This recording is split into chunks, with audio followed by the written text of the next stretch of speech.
Você quer dizer alguma coisa? Bom, boa noite a todos. Nathalie, muito obrigado pelo convite que você fez. Eu descobri hoje, como eu te contei, que essa é a primeira palestra do Núcleo de Música, o que me deixa bastante honrado.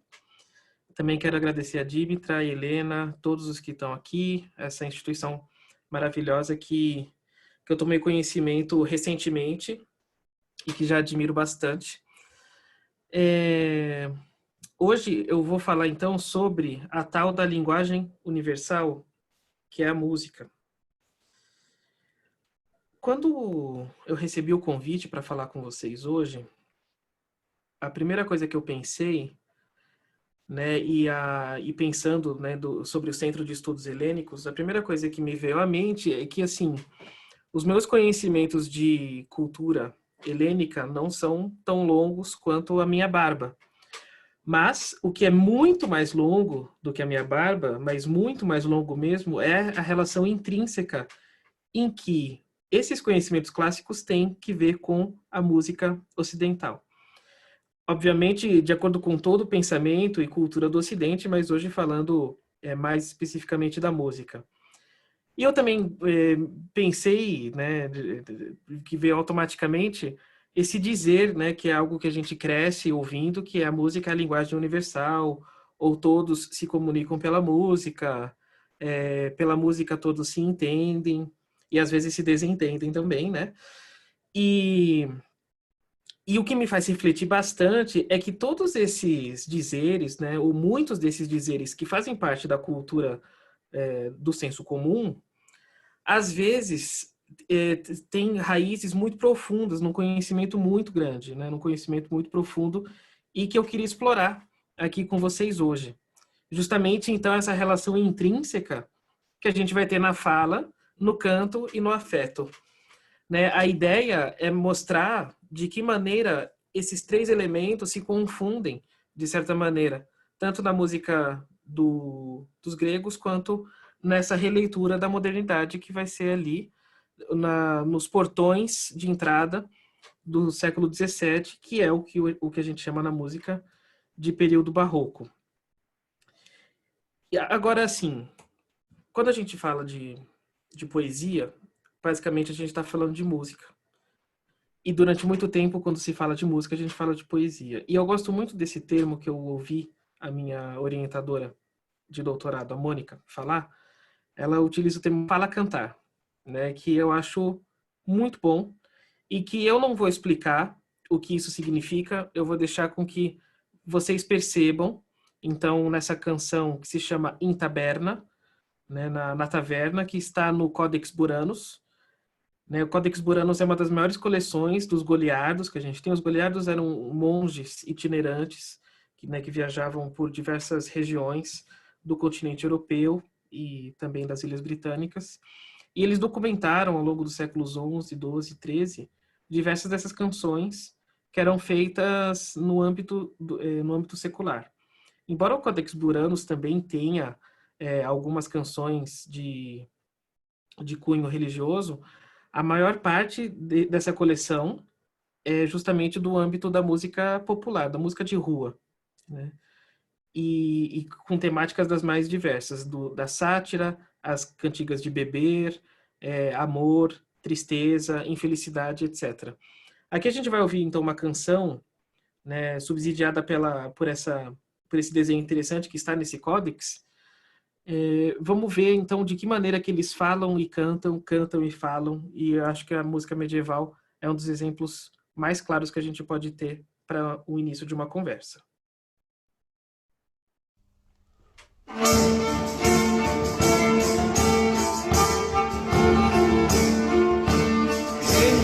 Só uma coisa, vocês ouvem?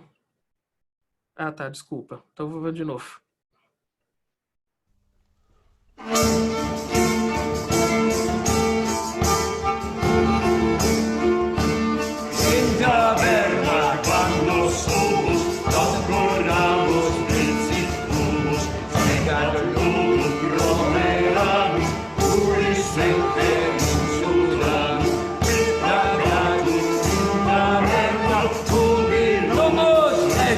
Certa, oh, que estou, os fuerados, é que tudo de novo.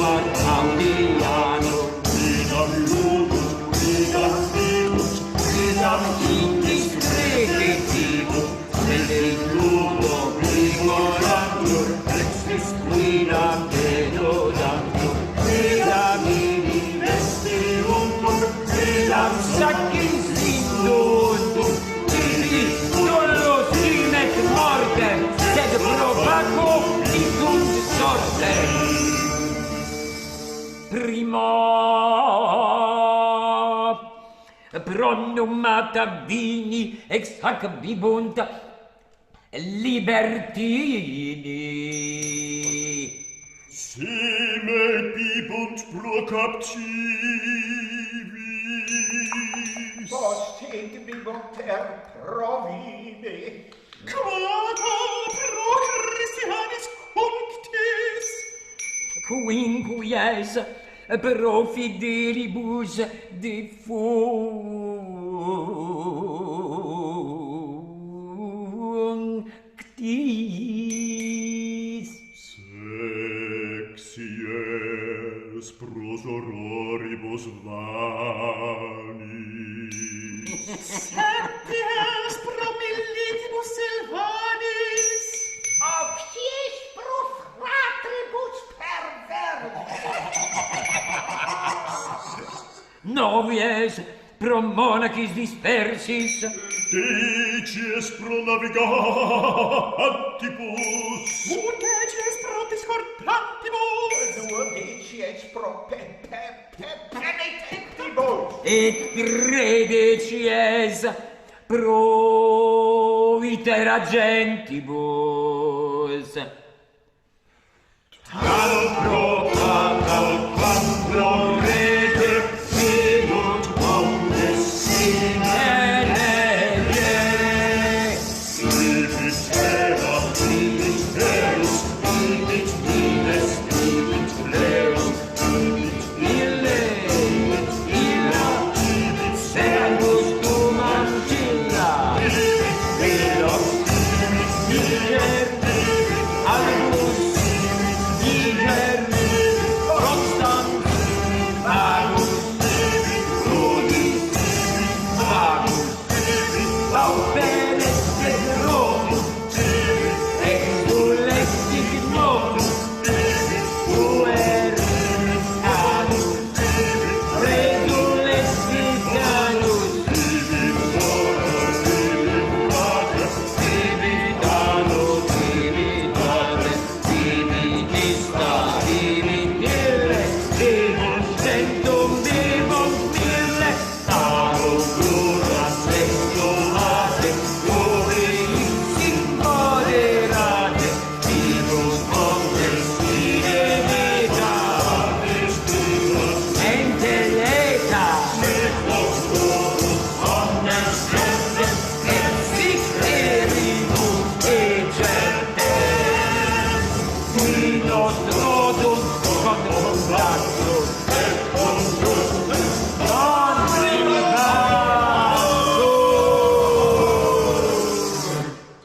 Bom, essa é uma canção que está fazendo homenagem ao deus Baco, né? Inclusive, algumas outras canções desse mesmo códex vão falar do Baco, que é a versão latina do Dionísio, o deus do vinho.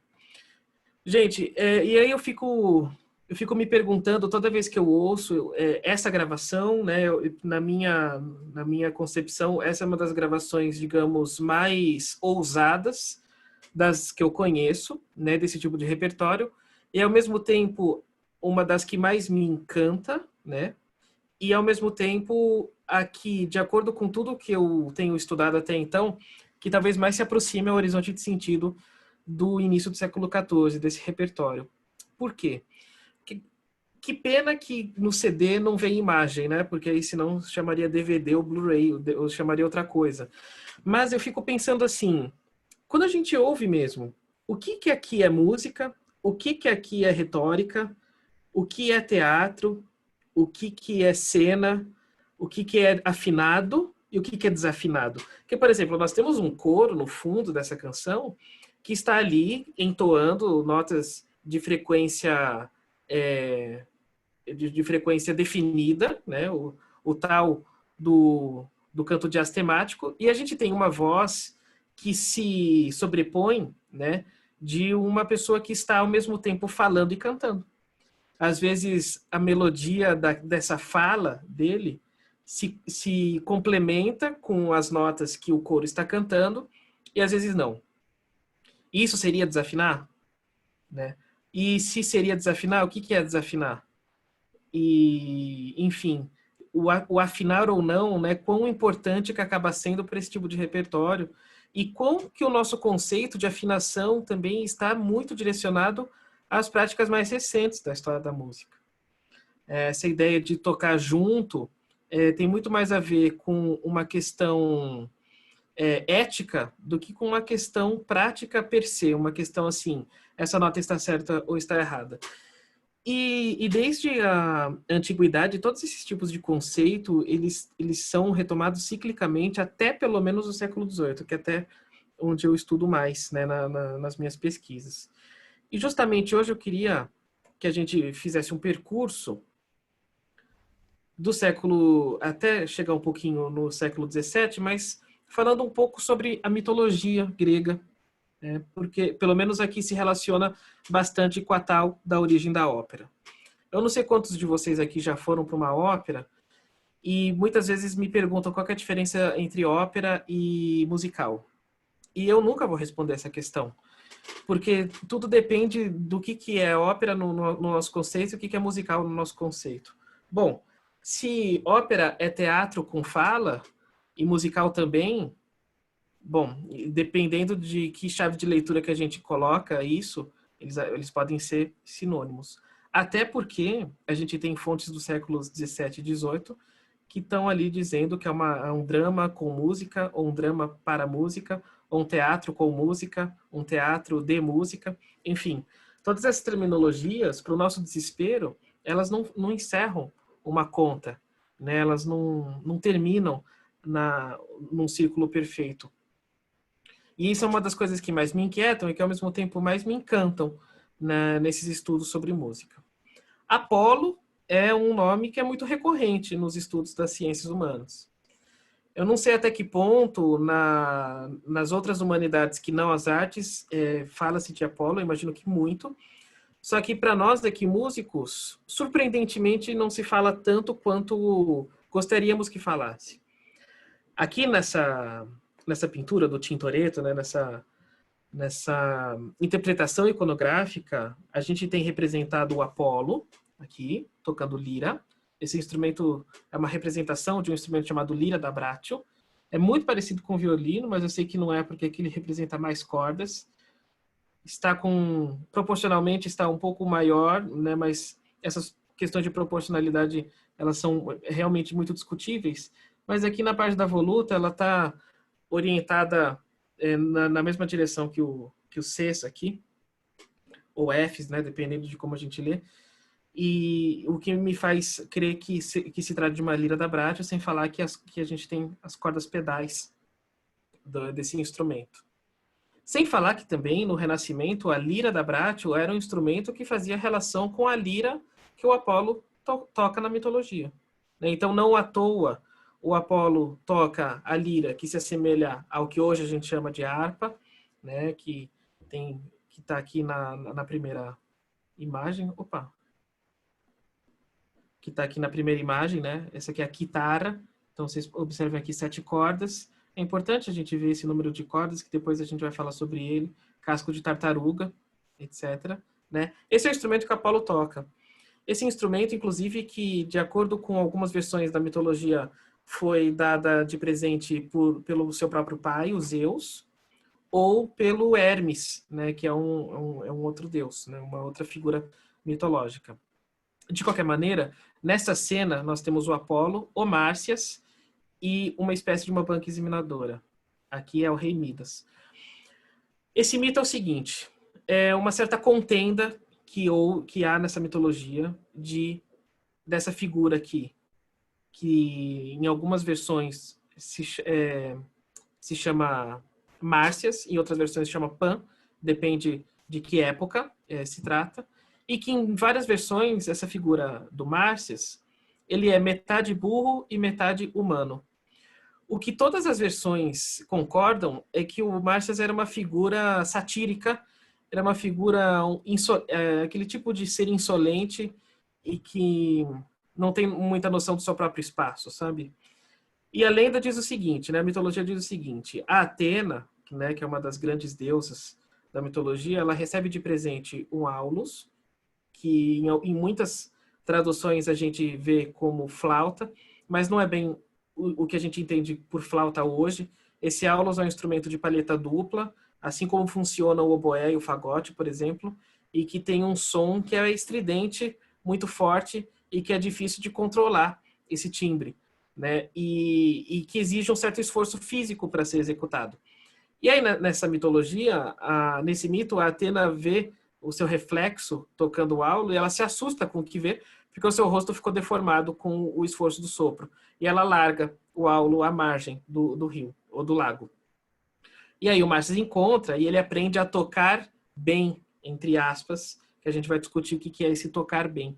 Ele aprende a tocar bem esse aulos, porque ele percebe que ele consegue tirar um som que projeta, ele consegue tocar notas rápidas, e ele percebe que ele consegue mover certas feras da natureza, né? Ele consegue a atenção de certos animais, alguns animais o seguem, e etc. Aí um dia ele encontra o Apolo,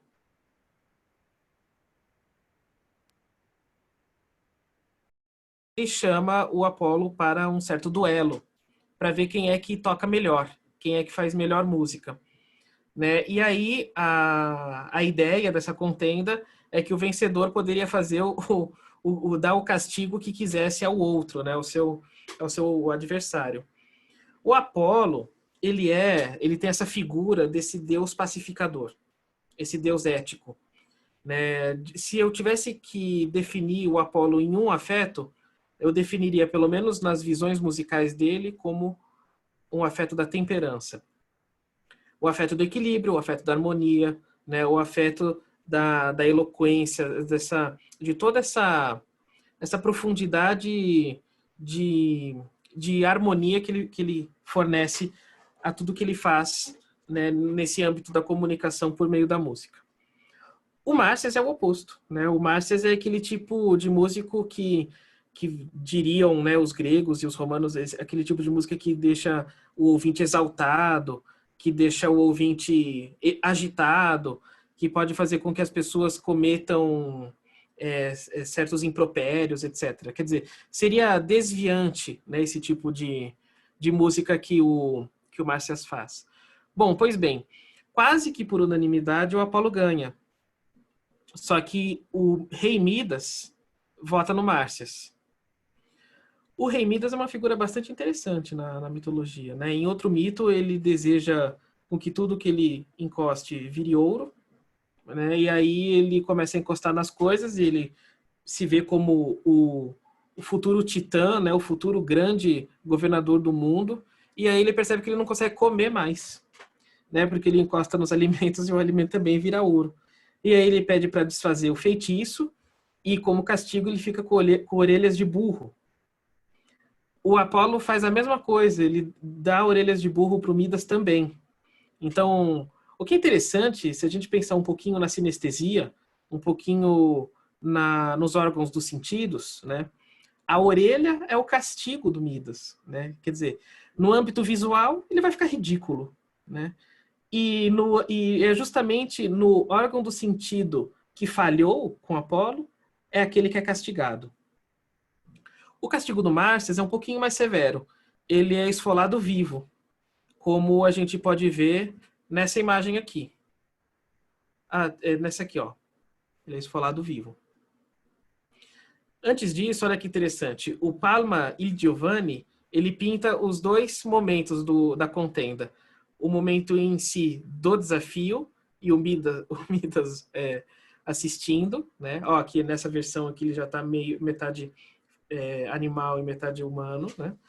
Aqui ele está com essa flauta de Pan, então se referindo ao nome Pan. E aqui é inequivocamente uma lira da Bratio. E depois do resultado do concurso, o Midas com orelhas de burro e o Márcias sendo esfolado vivo. Percebam, né, que os instrumentos eles estão acompanhados, né? A lira da Bratio, que faz alusão a essa lira apolínea, está perto dele. A flauta de Pan, ou aulos, estaria também posicionado perto aqui do rei Midas, que foi quem gostou de ouvir isso, né?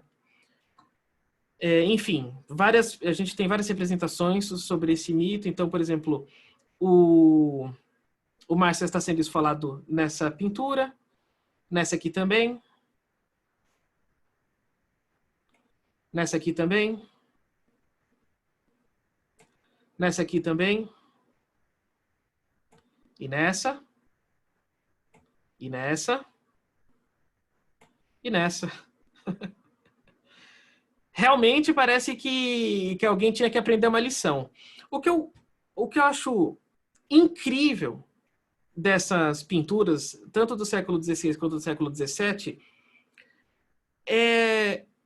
às vezes é o nível de detalhe que eles chegam em nós e o certo desconforto que essas pinturas podem causar em quem vê pela primeira vez.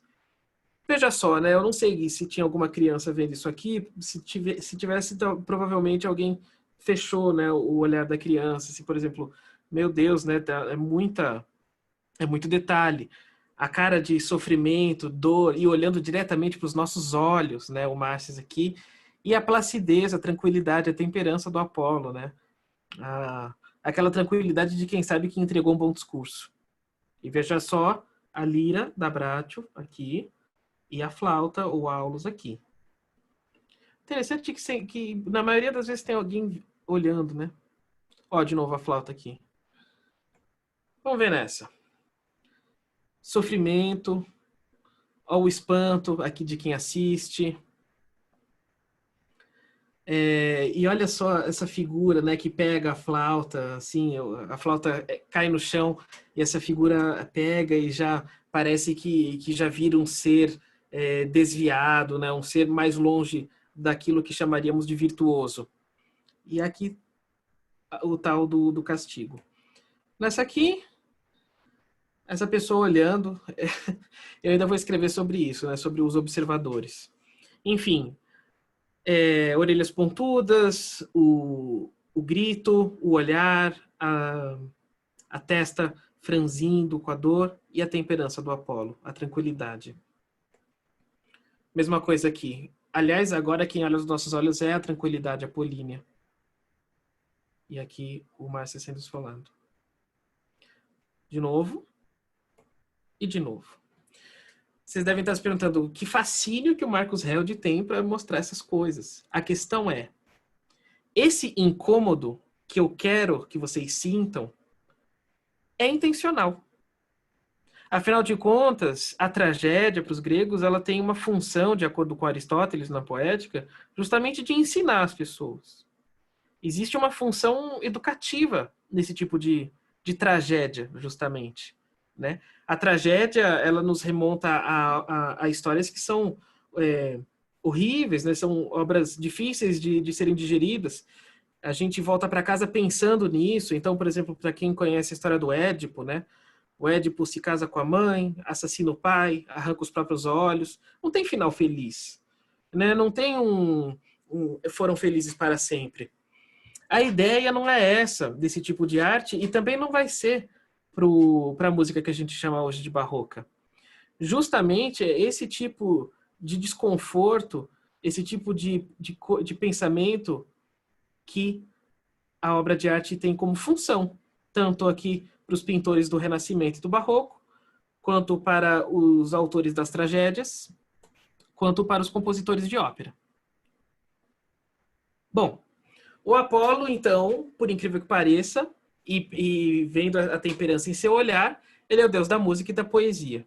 Sendo que música e poesia é praticamente um sinônimo nesse horizonte de sentido. Eu estava conversando com a Nathalie logo antes da gente começar, e eu recomendo que vocês façam essa experiência. Os Lusíadas de Camões, né? Ele tem uma estrutura bastante simétrica, então são sonetos, né? Existe sim uma facilidade na memorização de certos sonetos, e eu sugiro que vocês leiam em voz alta. Aliás, uma curiosidade é que a leitura em voz alta era algo praticado até muito recentemente na história da humanidade. Assim, pelo menos até o Renascimento, era muito mais comum, ou apenas comum, a leitura em voz alta do que a leitura silenciosa.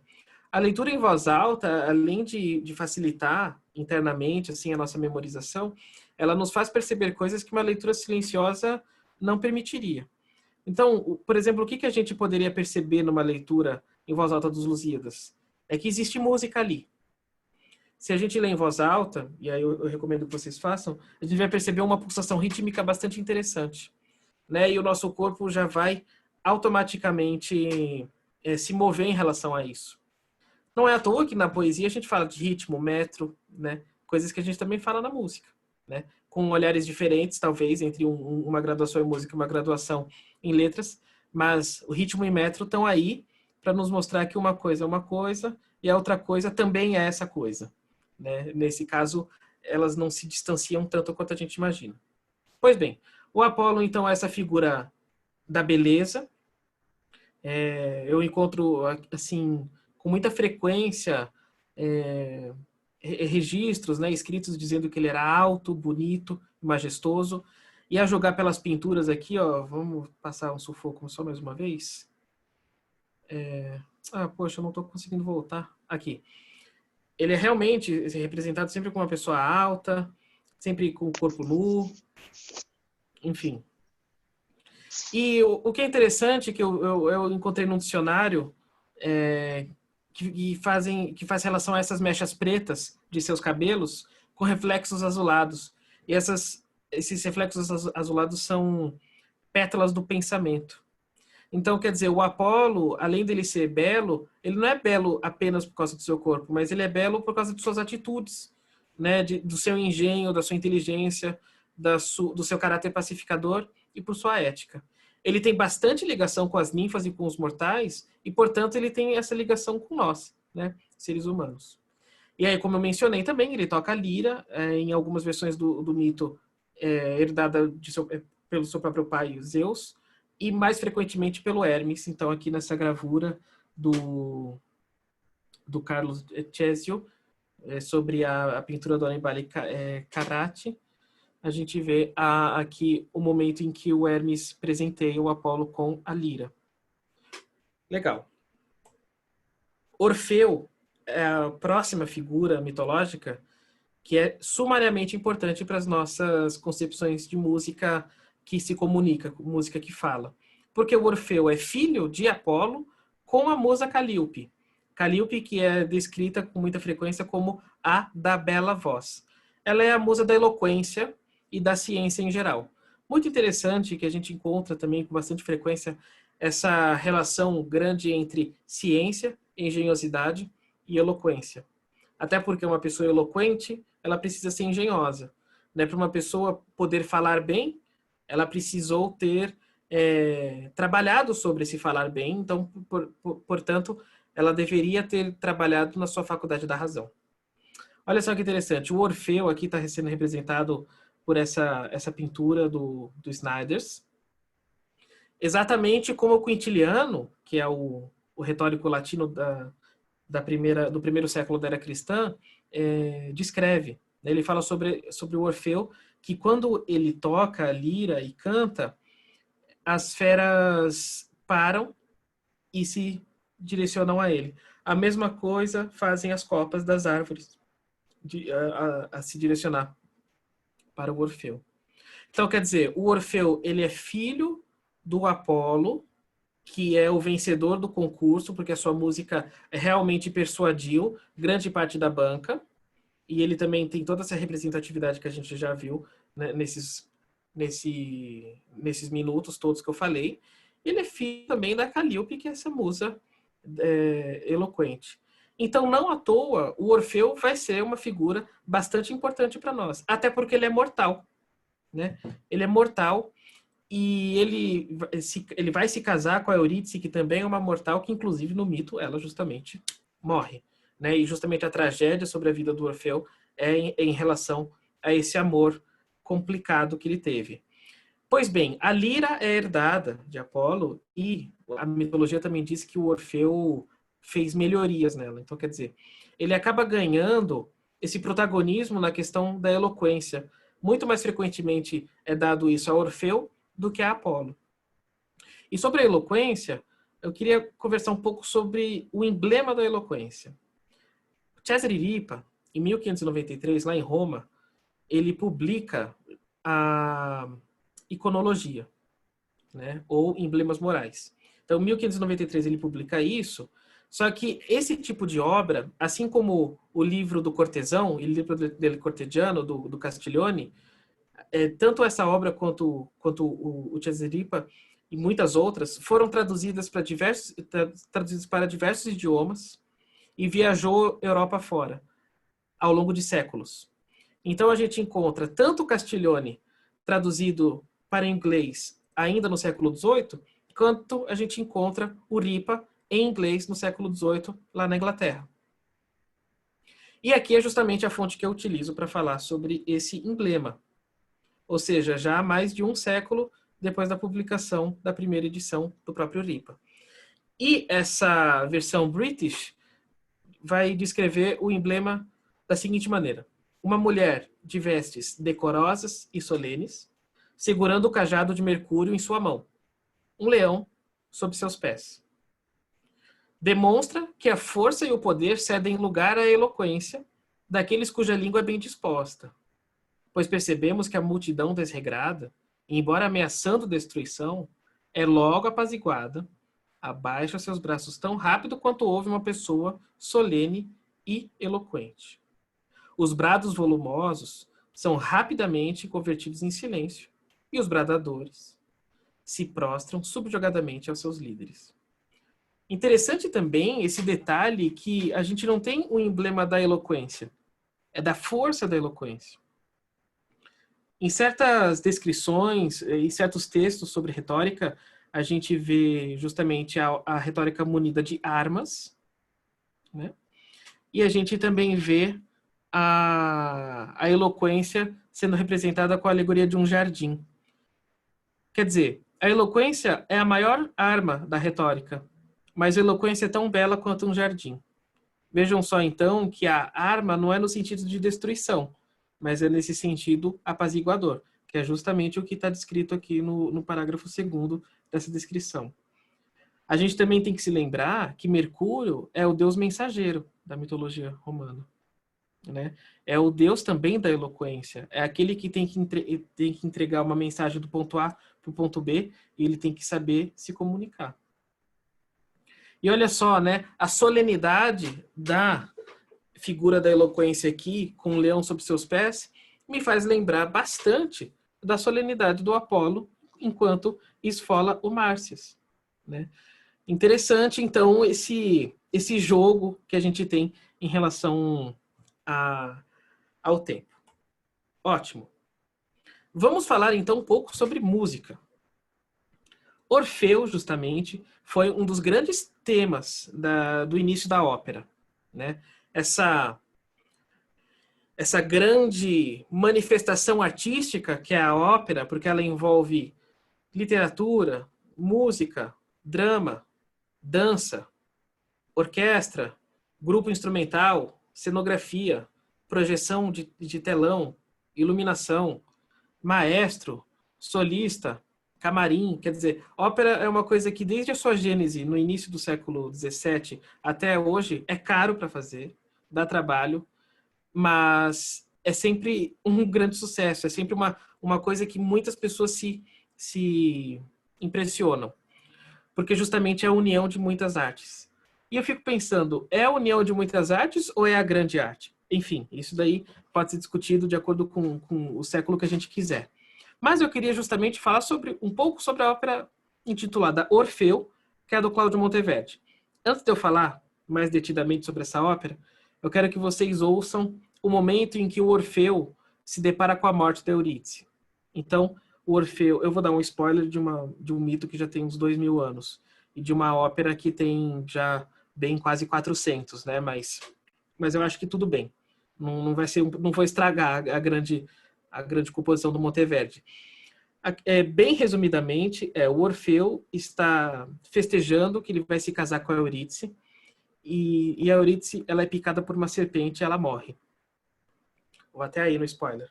E esse momento aqui captura o sofrimento que o Orfeu se depara com a morte da Eurídice. E ele vai dizer assim: tu morreste, minha vida, e eu ainda respiro? Tu partiste de mim para nunca retornar.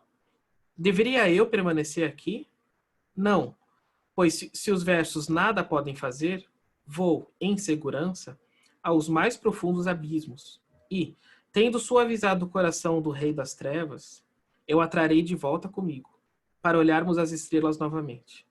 Ó, se o destino perverso recusar isto a mim, continuarei contigo na companhia da morte. Adeus terra, adeus céu, adeus sol, adeus. Então ele está aqui justamente, né, o Orfeu vai falar muito melhor do que eu falando aqui, né? Porque ele que é o deus da retórica, não sou eu, né? Ele está justamente, ao mesmo tempo, lamentando e prometendo a Eurídice trazê-la de volta do submundo. Vamos pegar, então, esse momento.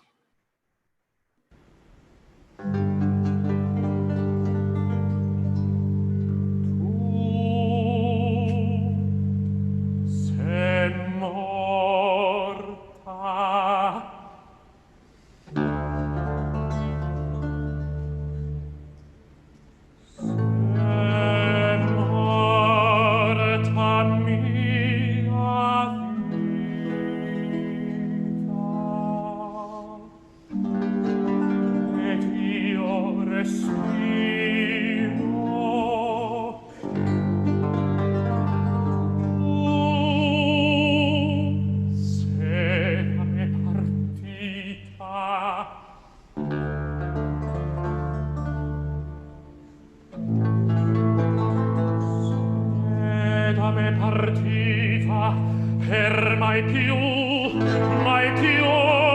non tornare, ed io rimanga.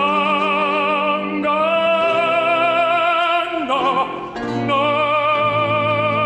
che sei versi alcuna cosa buono, andrò sicuri e profondi abissi.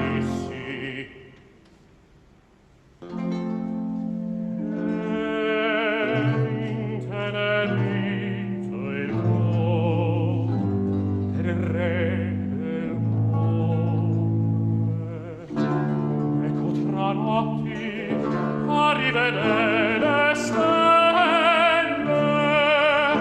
passeggiò negheran nienti a destino, rimarrò eco in compagnia di morte.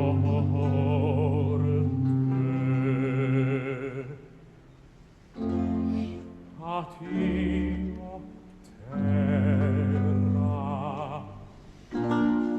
addio, cielo, e sole.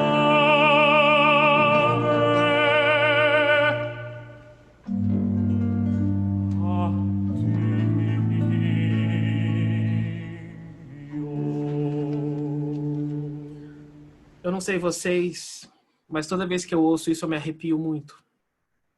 E vejam só que interessante essa maneira de escrever música, né? O Monteverdi, ele é um ponto de transição importante na história da música. Ele é uma pessoa que compôs ao que a Renascença estava tendo como moda, que é o contraponto, que eu vou mostrar um exemplo já já. Não do Monteverdi, mas um exemplo bem característico do contraponto, que ficou conhecido depois como prima prática. E aí o Monteverdi ele faz essa mudança estilística para aquilo que chamou-se de segunda prática, né? E veja só, né, o drama, a dor que a gente percebe na voz do Orfeu. Ele é um cantor de voz aguda que está cantando na região grave. Afinal de contas, ele está lamentando e ele está prometendo a Eurídice que ele vai enfrentar uma aventura, uma aventura bastante perigosa, de ter que descer até o submundo, até o reino dos mortos, ter contato com Hades, né? E para tentar recuperar a vida da Eurídice, que lhe foi raptada sumariamente, né? Rapidamente, sem aviso nenhum. E logo antes da celebração do casamento. O ritmo da música, o ritmo harmônico, as notas graves, elas se movem lentamente, até porque o lamento ele é grave e lento. E ouvindo isso silenciosamente, a gente consegue entrar nesse mundo, né, desse sofrimento. E é quase como se a gente conseguisse sentir o que o Orfeu sente, sabe? Quer dizer, essa música está imitando os sentimentos humanos. E isso é uma chave importante que a gente tem em mente. Quando essa pessoa canta que parece que fala, ou ela fala que parece que canta, todo esse ambiente musical do grave, da região da voz, do ritmo harmônico lento, das dissonâncias, dos suspiros, tudo isso faz parte, então, de uma grande reunião de gestos que faz com que a gente entre no mundo desse afeto e que, portanto, o Orfeu seja eloquente para nós. Aí, ele desce para lá. E aí ele se depara com o Caronte, que é aquele ser que está no barco, ele está na barca, que vai fazer a travessia, né, dessas almas que morrem. Só que o Caronte percebe a presença do Orfeu ali, né, e ele pergunta para o Orfeu, que ele percebe que o Orfeu não é ele não é um morto, ele é um vivo, né? E ele vai perguntar: ó tu, que diante da morte precipitadamente vens a estas margens, pare seus passos. Cruzar estas ondas não é garantido a um homem mortal. Tampouco aquele que vive habita os mortos. Que talvez tu, como inimigo de seu senhor, queiras arrastar Cérbero dos portões de Tartare? Ou desejas raptar sua cara esposa com teu coração em chamas de desejo sensual?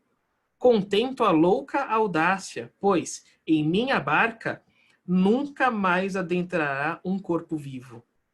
Ainda mantenho em minha alma acre memória e justa ira dos antigos ultrajes. Intenso. Vamos ouvir então a voz do Caronte.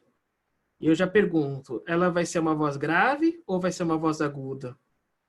Vai ser um discurso rápido ou um discurso lento? Vai ser uma música com bastantes consonâncias ou dissonâncias? O ritmo harmônico vai ser rápido, acelerado, ou vai ser lento, grave e trágico? Vamos ver.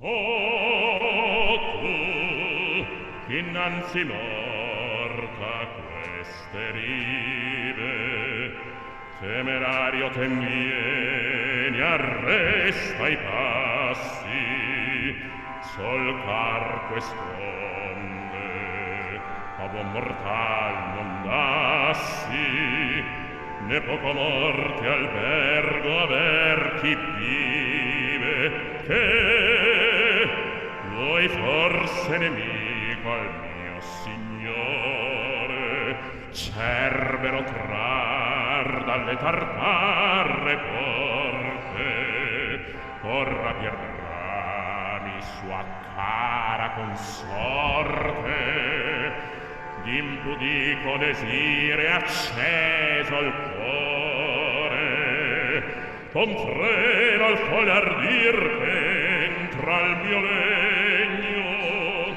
non ha corroppio mai corporea salma, si degli antico oltraggi ancor nell'alma servo, acerba memoria e giusto segno. Já dava para prever que ia ser tenso, né, a fala do Caronte.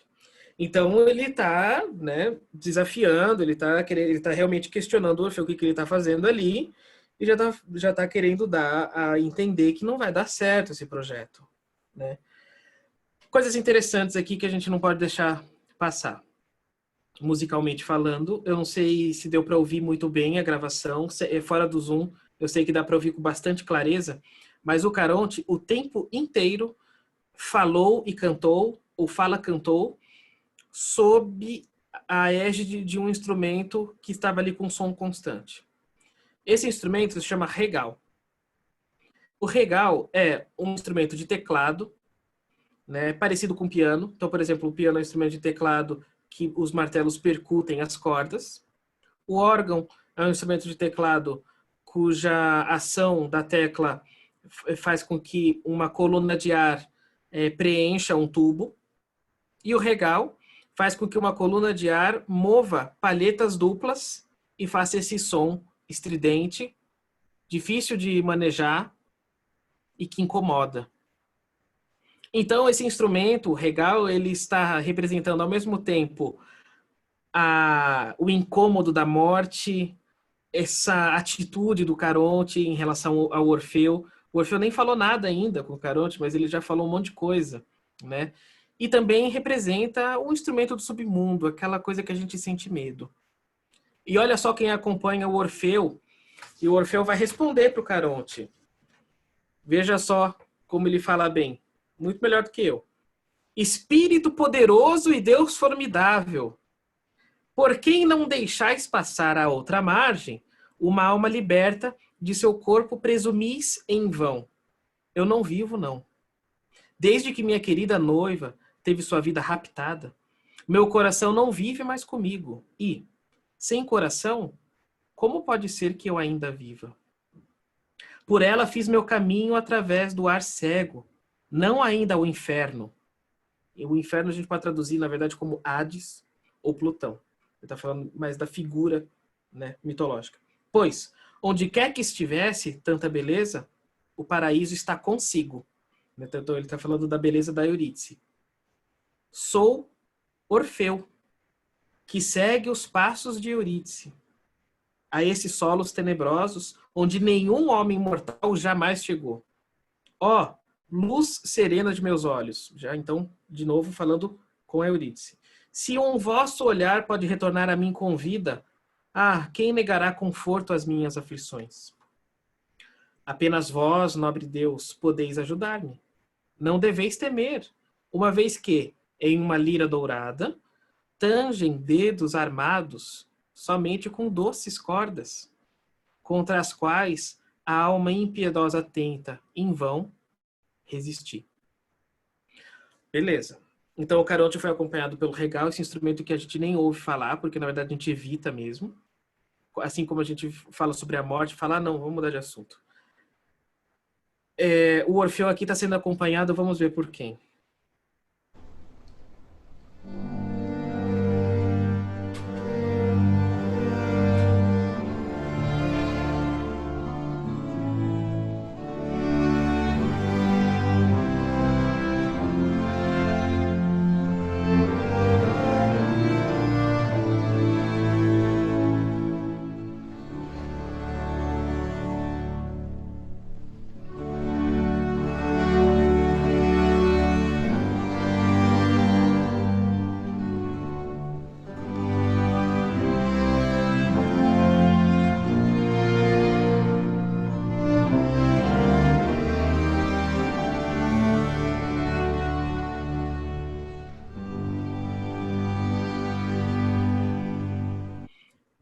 Parando um pouco, o Orfeu está sendo introduzido por todo mundo.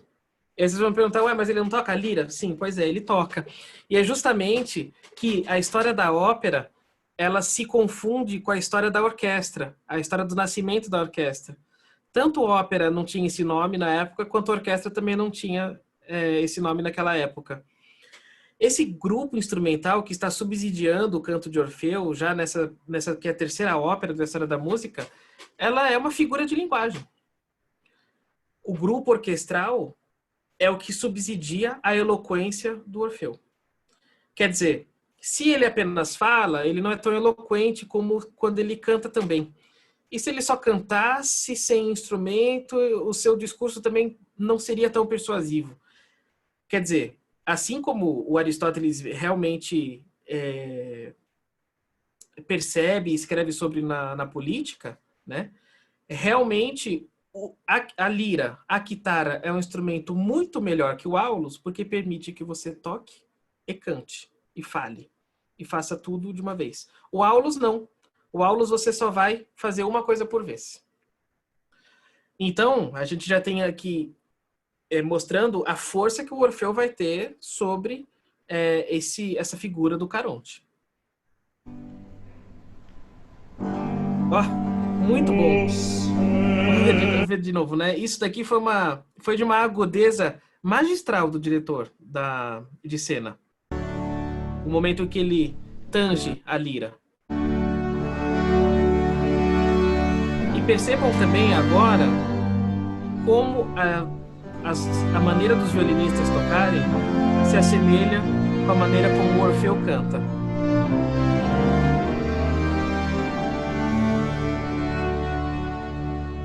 E vejam só o gesto, então, dele pinçando as cordas da lira.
Desculpa parar mais uma vez, mas por que o violino, né? Justamente, Apolo tocava a lira, no Renascimento tocava a lira da Bratti, no período barroco toca o violino.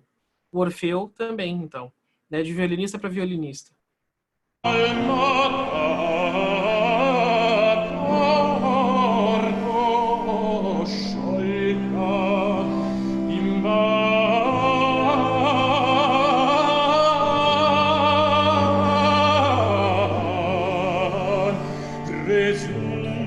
Percebam também que a sua maneira de comunicar é muito mais ornamentada, embelezada do que a maneira do Caronte.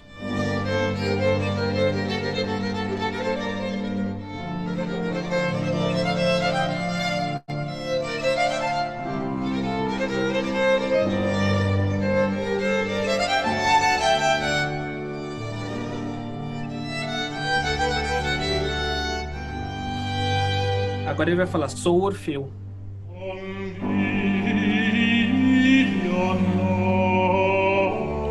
Percebam as dissonâncias.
Bom, recomendo que vocês ouçam assim muito mais do que uma vez só essa ópera, L'Orfeu, Fávola em Música, do Cláudio Monteverdi. É uma obra magistral. Não é a primeira ópera da história da música, mas muitas vezes é referida como se fosse, porque é uma grande obra, é uma grande das primeiras.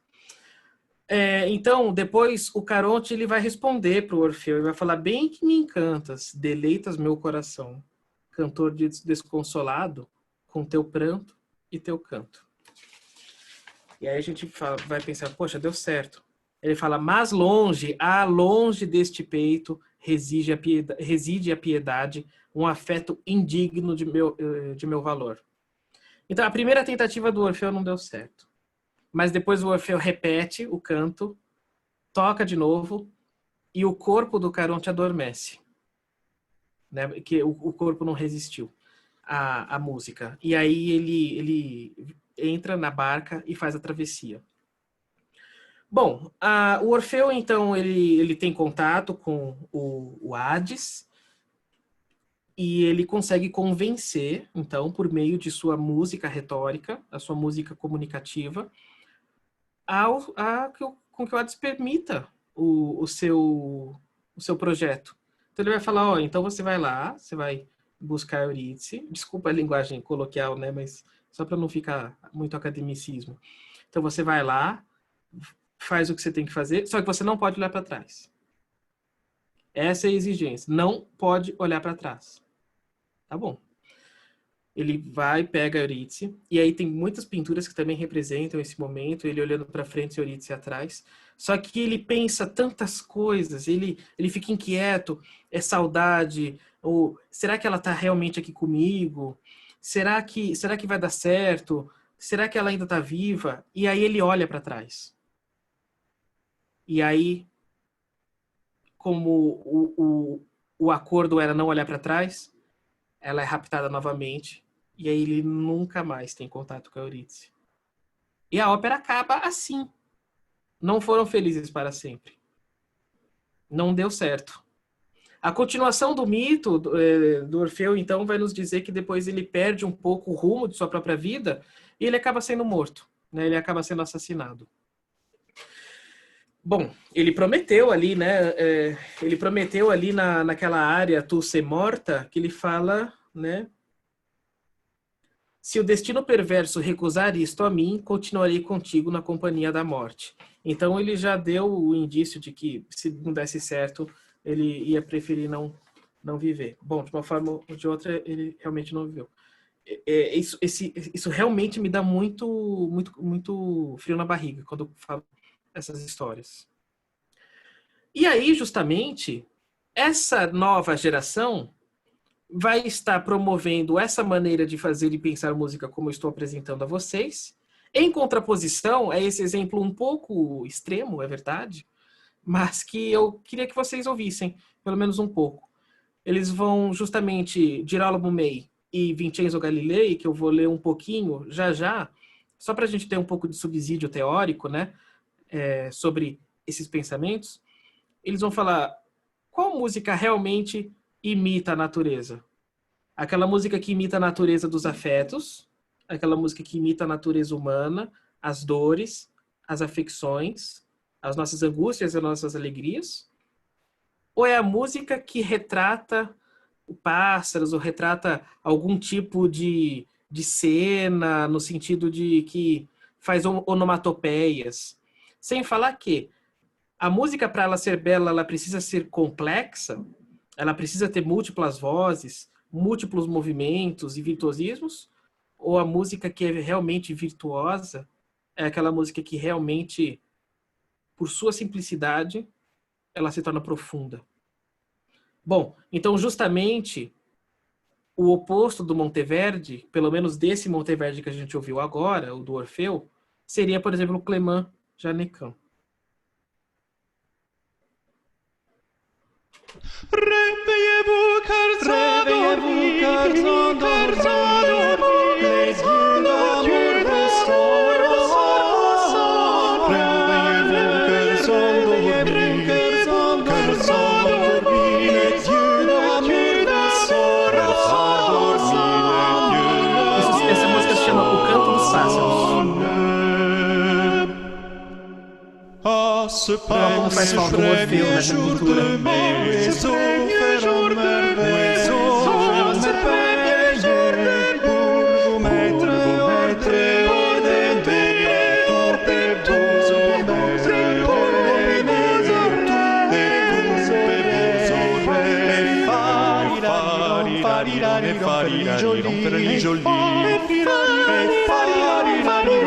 joli, joli, joli, joli, joli, joli, joli, joli, joli, joli, joli, joli, joli, vous serez tous enjoués, car la saison est bonne.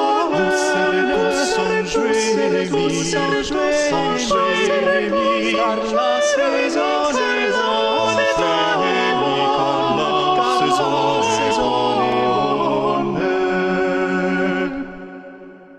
Vous aurez à mon avis ces musiques que fera émerger mon vie.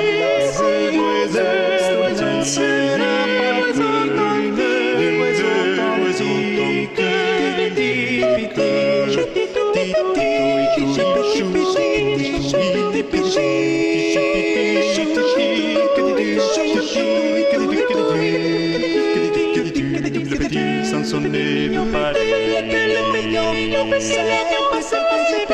Cette tête Dieu qu'elle a ma passerine. Sans sonner de Paris, si j'ai compris bien appris. Il est temps de rire et gaudir ce monde de vie. Chacun chacun s'en ce monde de vie. C'est mon vie. Chacun s'y abandonne.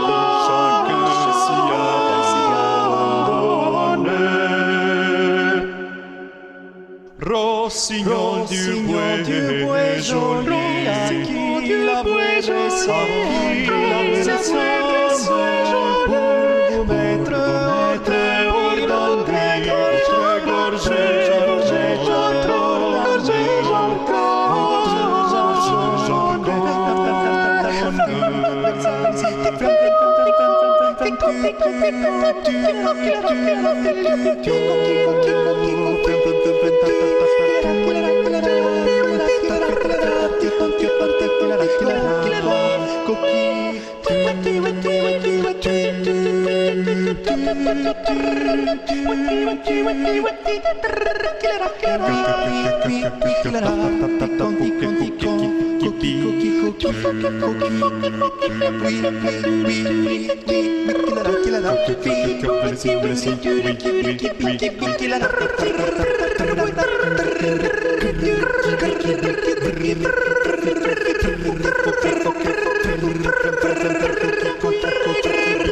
la saison est bonne.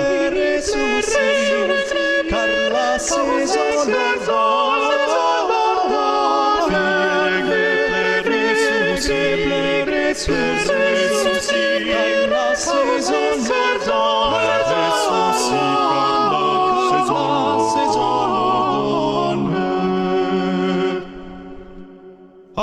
Arrière, maître, coucou, sortez de nos chapitres, chacun vous donne vous d'intérêt, chacun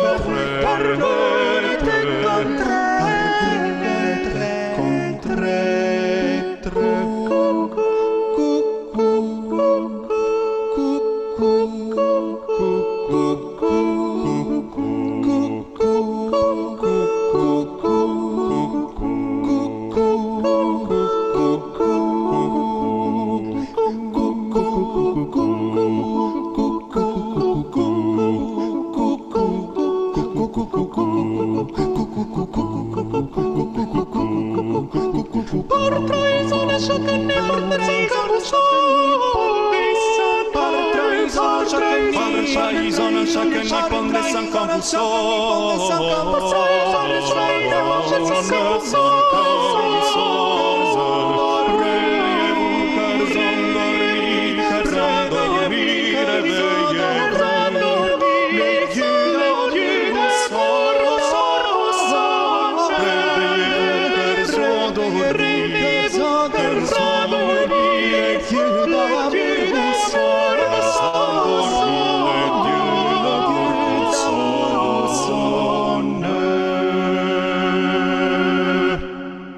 Aí vocês vão me perguntar, Marcos, qual que é o problema dessa música? Ué, nenhum.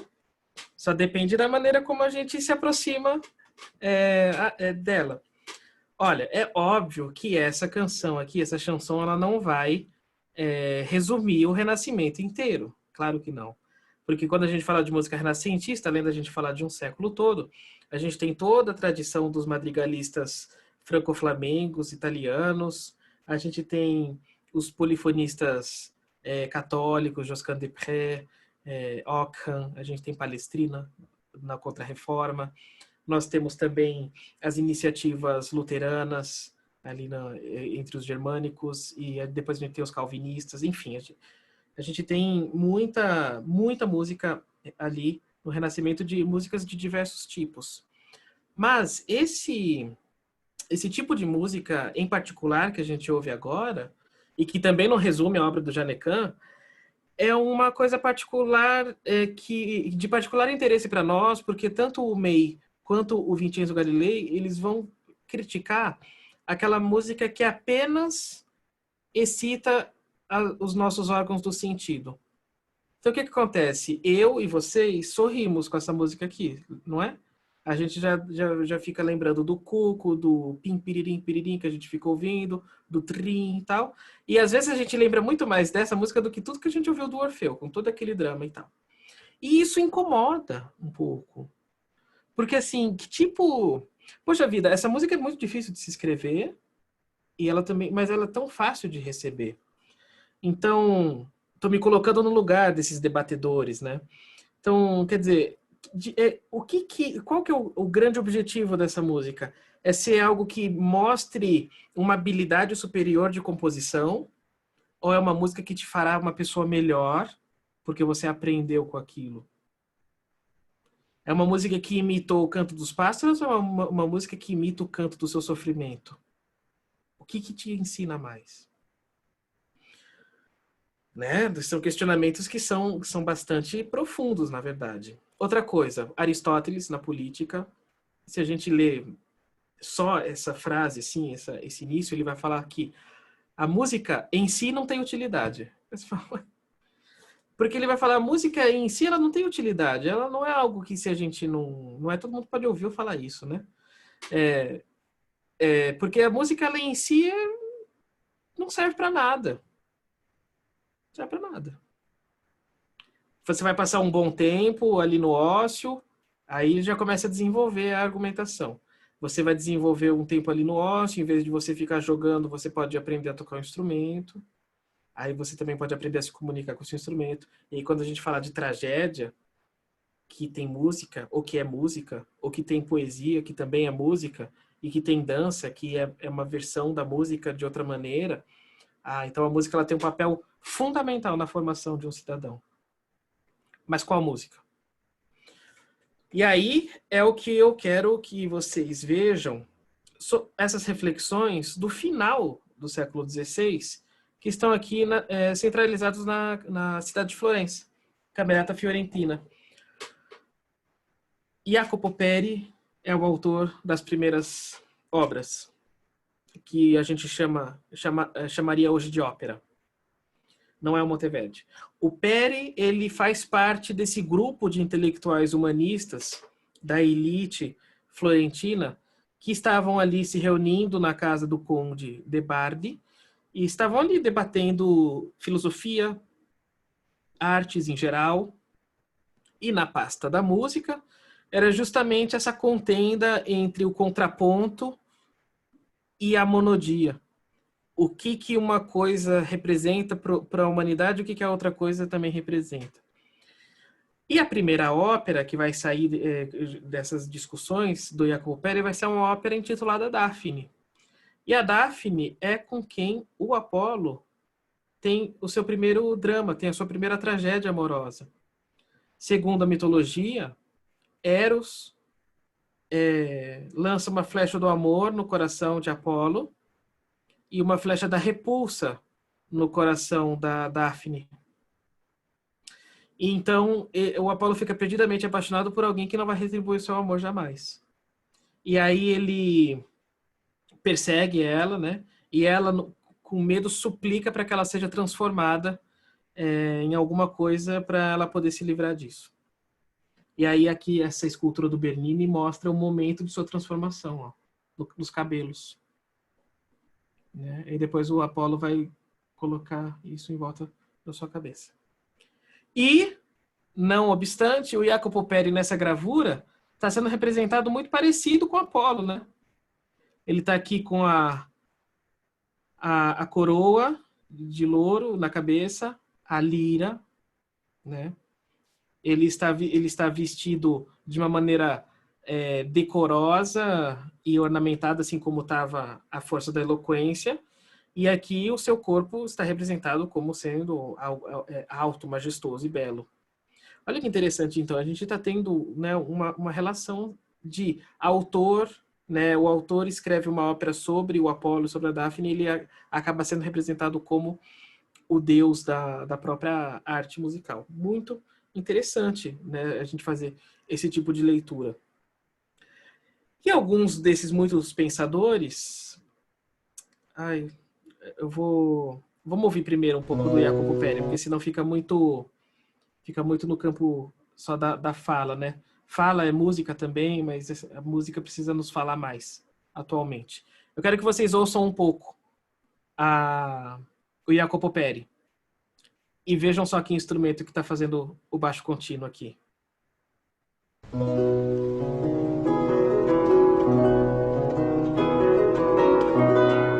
Un disoletto vidi il diretto, ondo tanto margine, e sospirando tutto tremando, così le prese a dire, così le prese a dire.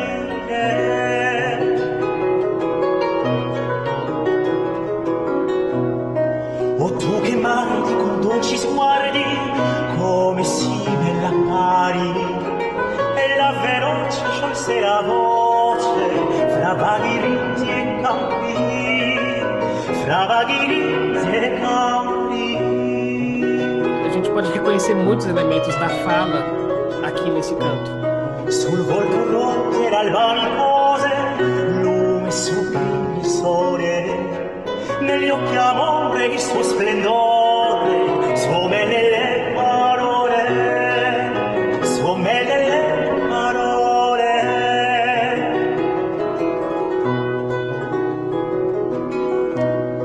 Così disse la pescia più bella che giammai m'apparisse, piena del viso di bel sorriso, lieta soggiunse disse, lieta soggiunse disse.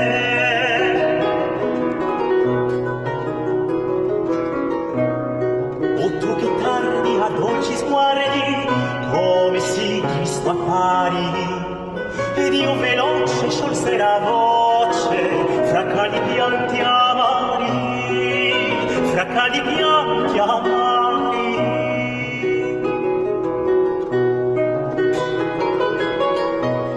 Il tempio venero mi sparge il seno, oime tua gran beltade, e la mia vita quasi è finita per troppa feritade, per troppa feritade.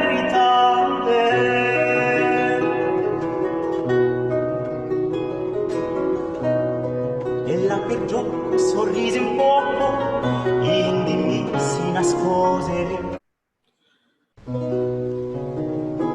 Bom, tinha mais coisa, mas o vídeo parou. De novo, eu senti aqui o meu frio na barriga. Então, quer dizer, não precisa ser só dor, sofrimento, morte e esfolação para com que a música nos cause um impacto. E vocês provavelmente perceberam que esse tipo de música é bastante diferente auditivamente daquilo que a gente ouviu na Pena do Monteverdi. Porque nesse caso aqui, a gente está lidando com uma área. Ou seja, a gente está falando aqui de uma comunicação oral que tem muito mais elementos de notas definidas e ritmos definidos do que elementos da fala em si, da fala falada, não da fala cantada. E quando a gente ouve o Monteverdi, naquele contexto, né, naqueles fragmentos que eu mostrei, porque a ópera tem de tudo um pouco, naqueles fragmentos a gente tem uma fala com elementos de canto.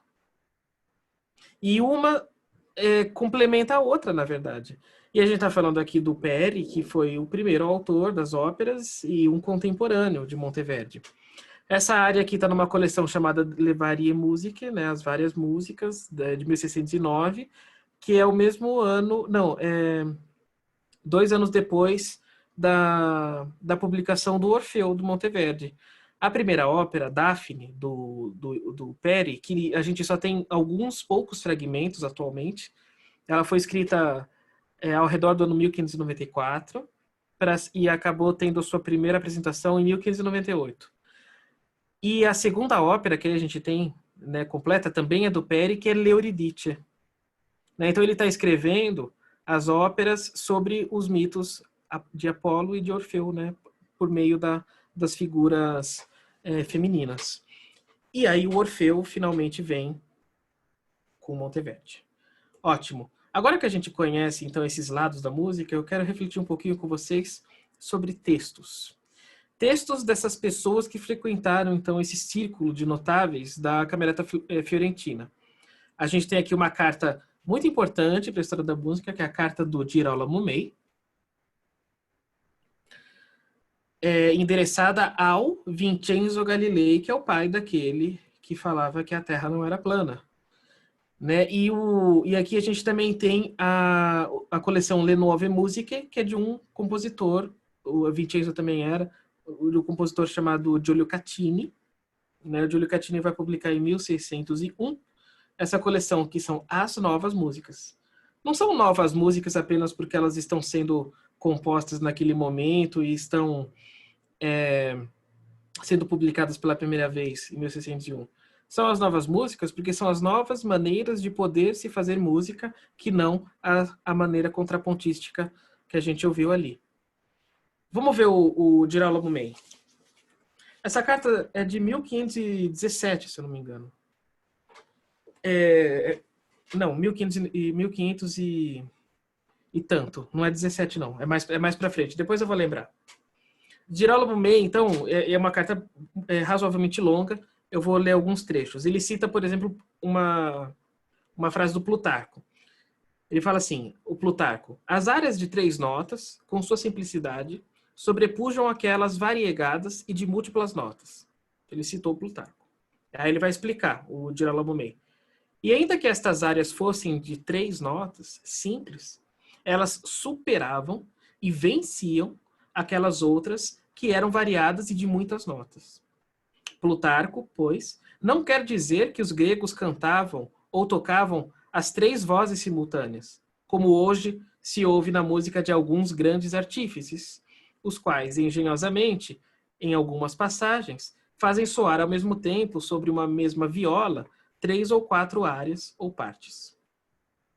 Que as palavras deste nobre escritor devam ser assim entendidas nos mostram, além da real virtude de seu significado, o fato de que nesta passagem ele louva a simplicidade daqueles músicos que utilizavam poucas cordas em seus instrumentos, em comparação àqueles que se serviam de muitas. Entre os gregos existia a possibilidade de você fazer, né, um instrumento com várias cordas, com menos cordas. Não é que nem hoje que a gente pensa o violino já está pronto ali no Mercado Livre, né? Existia sempre uma certa liberdade. Então a gente tem liras de 5 cordas e liras de 9 cordas, por exemplo. A gente lê com muito mais frequência que o Orfeu tocava a de 7 cordas, que representa 2 tetracordes conjuntos nessas 7 cordas. Bom, a gente já vai ver os renascentistas falando isso.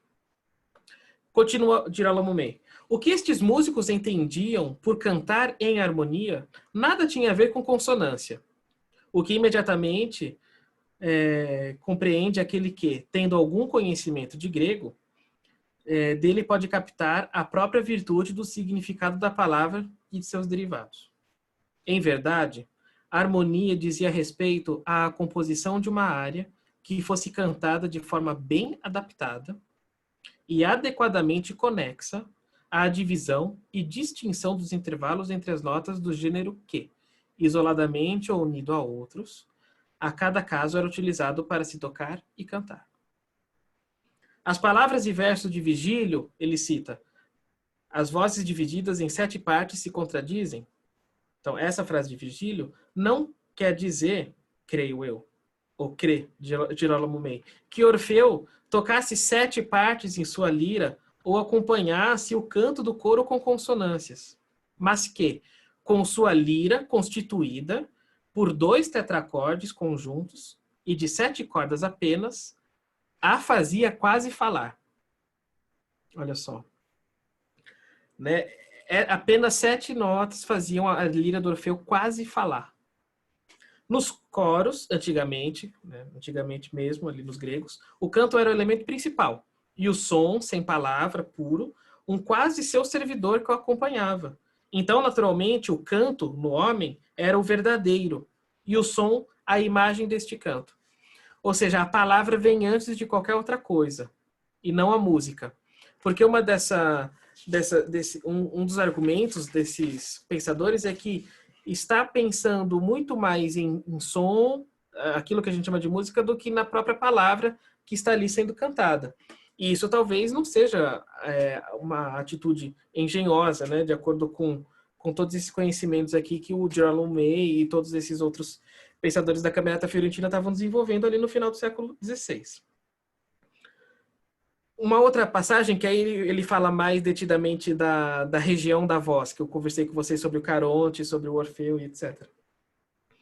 Visto que a música que concerne ao canto gravita em torno das qualidades da voz, e nisto especialmente em ser aguda, média ou grave, pareceu-me que deveria ser primordial que a virtude desta arte repousasse seu principal fundamento necessariamente nestas disposições tímbricas. Olha só, né? Então, a virtude dessa arte repousa, né, nessas disposições da região. E, ademais, não havendo semelhança entre cada uma destas paixões da voz grave, média e aguda, seria irrazoável que tivessem as mesmas faculdades. Portanto, né, timbre agudo, médio e grave têm caracteres distintos. De fato, por serem contrárias entre si, nascidas de disposições humanas e sonoras contrárias, ocorria necessariamente que tivessem propriedades contrárias, as quais, por sua vez, tinham força para produzir reciprocamente efeitos contrários. A carta é grande, né? Se eu ler aqui, um monte de gente vai dar logout aqui no Zoom. Não quero isso. Depois vocês podem ler a carta do May. Uma outra passagem que nos mostra essa retórica, né, essa música retórica. É coisa igualmente sabida que, dos tons, os da mediania, que estão entre a extrema agudez e a extrema gravidade, são aptos a demonstrar calma e moderada disposição de afeto. Os muito agudos são de alma muito comovida e exaltada. E os muito graves expressam pensamentos tanto abjetos quanto íntimos. Da mesma forma que um número mediano entre a velocidade e a lentidão revela ânimo pousado e a velocidade concitado, excitado, né, agitado. A tardança representa espírito lento e mandrião.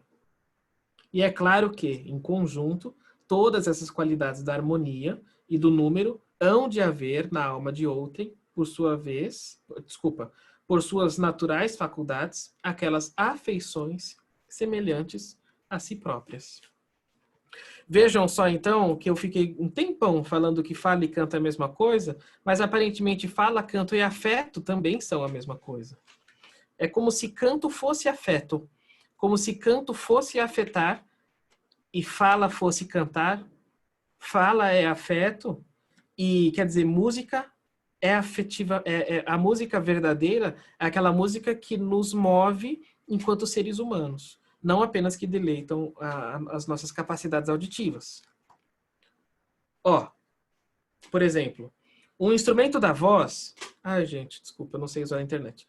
O instrumento da voz foi concedido ao homem com suas inúmeras qualidades, especialmente para a perfeita expressão de seus conceitos e afetos. Pronto. Assim, acredito que o fim proposto pelos antigos era este. ao imitarem a própria natureza do instrumento do qual se valiam, a voz humana, e não a suavidade das consonâncias para contentar o ouvido, ao exprimirem, então, inteiramente e com eficácia tudo aquilo que o falar desejasse manifestar e significar por meio e ajuda da agudez, e gravidade da voz. Os antigos queriam pronunciar os termos e locuções segundo suas qualidades. Isto é, cada um deles, em função de sua própria natureza, era acomodado a um determinado afeto. Finalmente, o May vai dizer assim, ó, o verdadeiro fim, o objetivo real dos antigos músicos, mostra-o certamente que se disse e o confirma indubitavelmente ver que as faculdades dos músicos, no princípio, eram ligadíssimas à poesia, sendo que os primeiros e melhores foram, a um só tempo, músicos e poetas. Que a poesia tenha por finalidade a imitação é coisa tão validada que reconfirmá-la, mais uma vez, pareceria ambição despropositada. Ele fala tudo isso para o Galilei como se dá a entender que o Galilei discorda, né? Não, é que o Galilei enviou uma carta antes ao May fazendo algumas perguntas, né? O Galilei escreve, então, o Diálogo da Música Moderna e da Música Antiga, 1581. Tá coberto aqui pelo Catini, o número 1. E lê só 2 textos para vocês, para você ver como endossa esse argumento aqui do May. Dos modernos contrapontistas, considerada cada uma das regras por si, ou mesmo em seu conjunto, não tendem senão ao prazer do ouvido, se a isto se pode chamar realmente de prazer. Quanto ao modo de exprimir os conceitos da alma e de os imprimir com a maior eficácia possível na mente dos ouvintes, não há junto a eles livros que falem a respeito, o que lhe é cômodo e útil. Acerca disto jamais se pensa ou se pensou após o surgimento do contraponto, mas apenas em se lacerar a música no mesmo instante em que a possibilidade se apresente. E que seja verdadeiro que hoje nada se pense sobre como exprimir os conceitos das palavras com o afeto que estes reclamem, senão, de uma forma ridícula, como mais à frente será referido, manifesta-o claramente suas observações e regras. Estas não concernem a nada além do que ao modo de modular os intervalos musicais. Deseja-se, pois, que a cantilena seja entecida com acordes variados, conforme os preceitos suprarreferidos. Logo, sem que se pense na expressão do conceito e sentido das palavras. Então ele está justamente criticando aquelas pessoas que sobrepõem as regras musicais às necessidades e aos significados da palavra. E, finalmente, o personagem, Bardi, né, porque é um diálogo entre Bardi e Strozzi, o Bardi vai dizer o seguinte: torno ao curso inicial referindo que, se o fim dos práticos modernos é, como eles próprios dizem, deleitar o sentido do ouvido pela diversidade de consonâncias, e se uma tal propriedade de excitar, a qual em verdade nem ao menos pode ser chamada de deleite, é própria a um simples pedaço de madeira côncava sobre a qual se estiram 4, 6 ou mais cordas de tripa de animal dispostas segundo a natureza dos números harmônicos. Parece que ele está falando de mim. Como também é própria a alguns tubos naturais ou artificiais feitos de madeira, metal ou outro material divididos em medidas proporcionais e convenientes. Pois, sendo privados de senso, movimento, intelecto, do falar, do discurso, da razão e de alma, de nada mais são capazes. Mas, olha só, vou repetir. Sendo privados de senso, movimento, intelecto, de falar, do discurso, da razão, de alma, nada mais são capazes. Mas os homens, que pela natureza foram dotados de todas estas nobres e excepcionais qualidades, buscam, por meio destas, não apenas deleitar. Como imitadores dos antigos, visam também serem úteis, pois para isto são aptos, de sorte que, agindo de uma outra forma, se põe contra a natureza ministra de Deus. Ou seja, os instrumentos não têm nada, além de cordas de tripa, afinadas de acordo com a razão algébrica pitagórica. Nós, seres humanos, então, que daremos então o real significado e real intento àquilo que a gente faz. Porque, de acordo com Vincenzo Galilei, aquele que não faz isso está indo contra a natureza do humano. E essas são as bases do pensamento musical dos séculos 17 e 18. Peguei aqui como exemplo, que eu utilizo no meu doutorado, na minha pesquisa atual, eu tenho observado de que maneira aquele Geminiani, que eu traduzi no meu mestrado, influenciou a música na Inglaterra. E ao longo da pesquisa a gente encontra um monte de coisa que não se relaciona diretamente com o nosso objeto, mas que é igualmente interessante. E olha só que legal, aqui na Inglaterra, no século XVII, e na França também, no início do século XVIII, a gente tem um manual de violino chamado O Banquete de Apolo. A gente tem uma coletânea de instruções para canto, violino, cravo, espineta, traverso, flauta doce, oboé, trompa, fagote e violoncelo, e algumas músicas para todos esses instrumentos, chamado O Gabinete de Apolo ou O Deleite das Musas, né? O Apolo vivia com as 9 musas lá no Parnaso. Aqui a gente tem esse tratado de violino, que é a Escola de Orfeu, né? E o Corrette, na década de 20 ou 30 do século XVIII, acho que é a década de 30 do século XVIII, publica, em vez de falar método de violino, ele fala a Escola de Orfeu. Então, a gente tem, assim, realmente, quando a gente inclina a nossa leitura para esse tipo de tempo, assim, a gente entende melhor as coisas. Por isso que eu digo que não é distante o Renascimento e não é distante o Barroco. Distante é o século XXI mesmo. Que a pressa e a nossa própria formação nos deixa tão longe dessas coisas. Eu acho que a gente vive realmente no distante século XXI. E aqui também do Purcell é uma coleção de canções selecionadas, né, das mais bem selecionadas, e ele chama de Orfeu Britânico. Gente, então tá aí o legado, né, dos gregos, dos greco-romanos, dos renascentistas, dos pós-renascentistas, dos pré-barrocos, dos tardo-barrocos, para tudo aquilo que a gente gosta de ouvir e tudo que a gente gostaria de ouvir mais na música hoje. Eu queria agradecer de novo a Nathalie e o Areté, Centro de Estudos Helênicos, pelo convite. Devo dizer que foi um desafio, porque embora eu entenda um pouco sobre a música, de novo, né, a minha barba é muito mais longa do que aquilo que eu conheço sobre os gregos e os romanos. Mas é isso, eu agradeço muito a paciência de todos vocês que permaneceram aqui.